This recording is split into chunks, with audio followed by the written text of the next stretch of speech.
Belakangan ini kita seringkali melihat tren thrifting di mana-mana. Dari sinilah muncul pembahasan yang menarik tentang pakaian bekas impor yang dimana menimbulkan dilema dalam dunia perdagangan kita. Kalian tahu nggak sih apa itu thrifting? Nah, jadi thrifting itu membeli pakaian bekas layak pakai yang dengan harga yang lebih murah.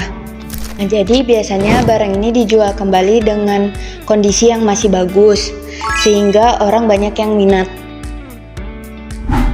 Thrifting atau berbelanja pakaian bekas sekarang menjadi tren besar di kalangan anak muda. Akibat adanya sosial media dan influencer yang membuat terlihat fashionable dan stylish. Alasan thrifting digemari yang pertama, karena harganya murah dan tetap bisa terlihat stylish. Banyak orang yang dapat pakaian branded dengan harga murah. Yang kedua, pilihan pakaiannya itu unik dan anti-mainstream. Ada juga pakaian vintage yang udah nggak diproduksi saat ini masih kita bisa cari di thrifting.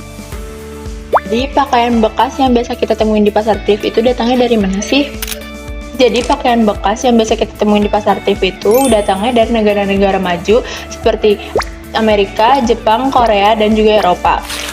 Nah, pakaian bekas nggak langsung dibuang, tapi dikumpulin lewat donasi dan perusahaan daur ulang, lalu disortir dan dikemas menjadi paketan besar atau yang biasa disebut dengan balas besar.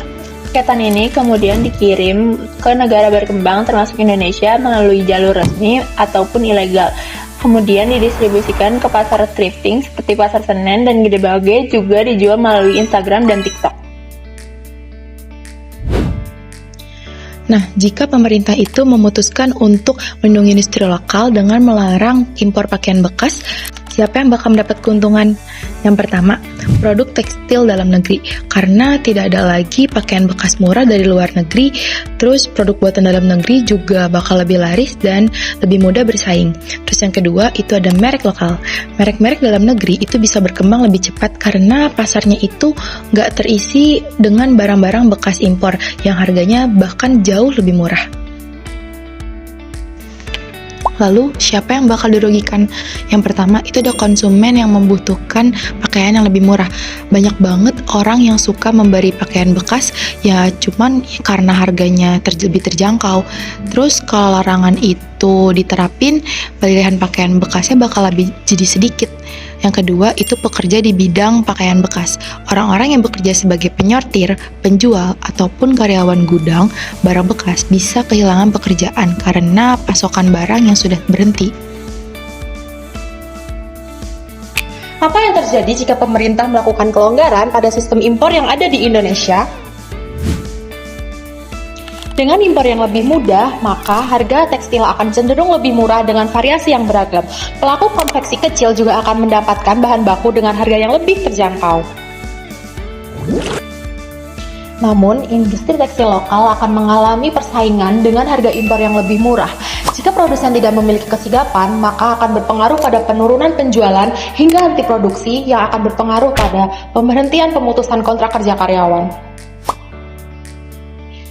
Jika pasar dibanjiri oleh produk impor, maka akan berpengaruh juga terhadap ekonomi global dalam jangka yang panjang.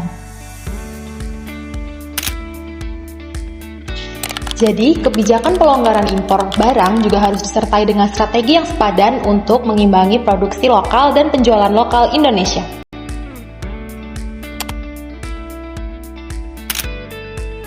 Pemerintah ada di posisi dilema karena harus menimbang banyak hal. Kalau impor pakaian bebas dilarang, industri dan pekerja lokal bisa terlindungi. Ini termasuk proteksionisme, yaitu upaya melindungi produk dalam negeri. Tapi kalau terlalu ketat, masyarakat bisa kehilangan akses ke pakaian murah.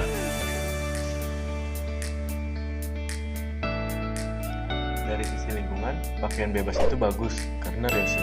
Tapi kalau impor, kebanyakan bisa jadi tumpukan sampah tekstil.